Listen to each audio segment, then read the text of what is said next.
Around kind of the key attributes that we're looking for, we have recently developed kind of like a capability framework, and they're talking about the key attributes that we're looking for in grads and VACs. But really, the main one we're looking for is motivation and willingness to learn, but also authenticity.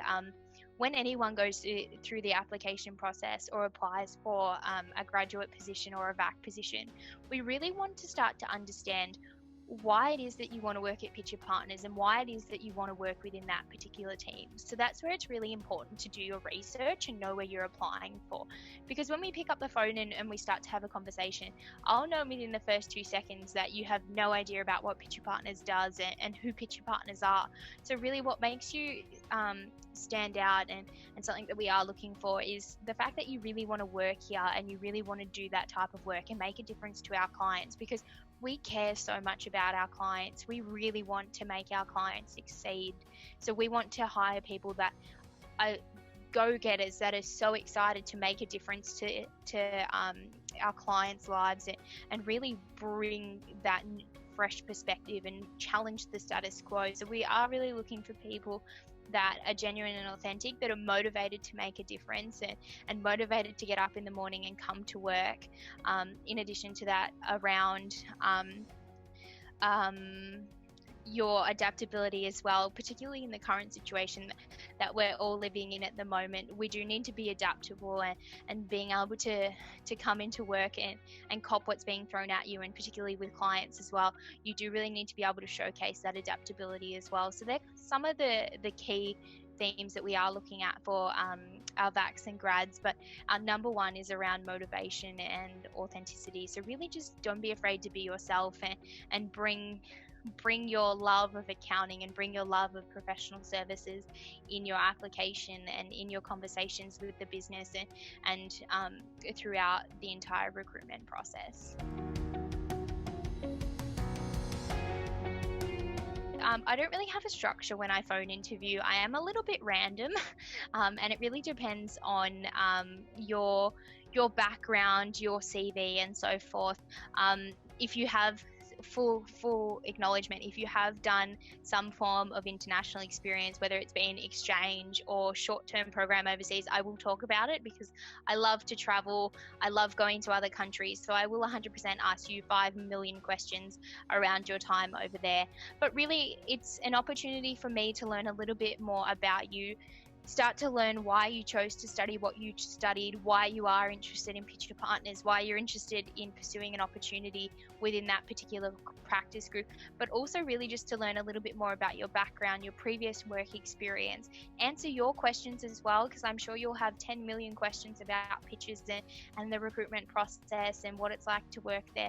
So it's also an opportunity for you to learn more about us as well. So it works both ways.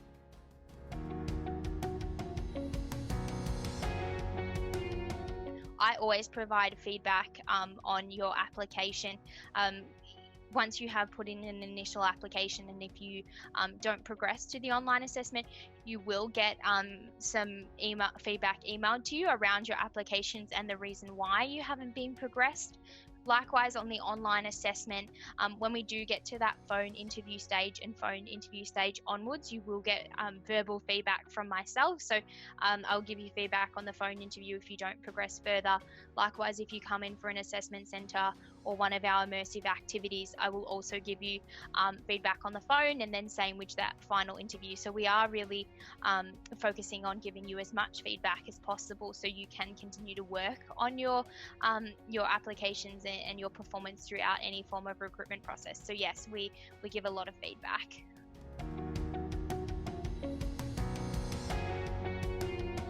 I obviously review a lot of applications. I think for me, the biggest thing is striking the balance between putting in relevant information, but then also keeping it clear and concise. And finding the balance is between giving me paragraphs and paragraphs worth of information, but then just giving me dot points. You need to find the balance between giving me some dot points, but also some structured sentences. So really, when it comes to writing a CV, I want to see your name. I want to see a little bit about you in your personal bio, but then I really, really want to see your education loud and clear. I don't want to have to go digging for your degree, because that's not helping me. I want to be able to tick that box to go, yes, this person studied this degree, they're finishing this degree, tick, tick, tick. I don't want to have to go digging for that.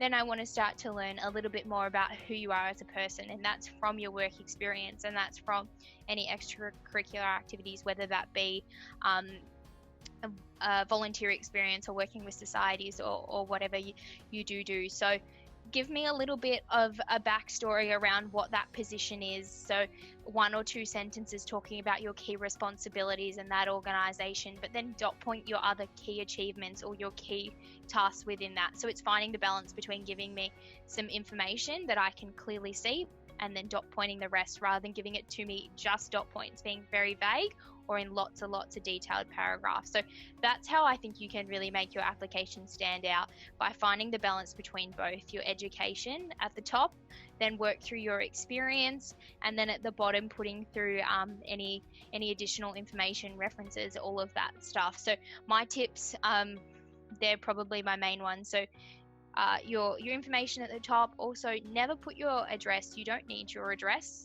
It's not relevant. And then go into a little bit of your personal bio, so around who you are, what you studied, what you're interested in, and then talk about your education. You don't need your primary school. Don't worry about that. So keep that off. High school is still kind of relevant where you are at your career. So talk about if you were a leader within your high school, or whether what subjects you studied and so forth, and then kind of then diving into your work experience. And like I said, giving me 2 to 3 sentences really talking about your role in that organization, and then dot pointing your key achievements, your KPIs, any additional responsibilities and so forth. For cover letters, they're not mandatory at pitches, and they're not mandatory or not required for a lot of your other graduate recruiters, so don't stress too much about that. You won't be discredited if you don't put in a cover letter for pitches, and like I said, most other organizations, they don't even allow you to submit one, so don't worry too much about that.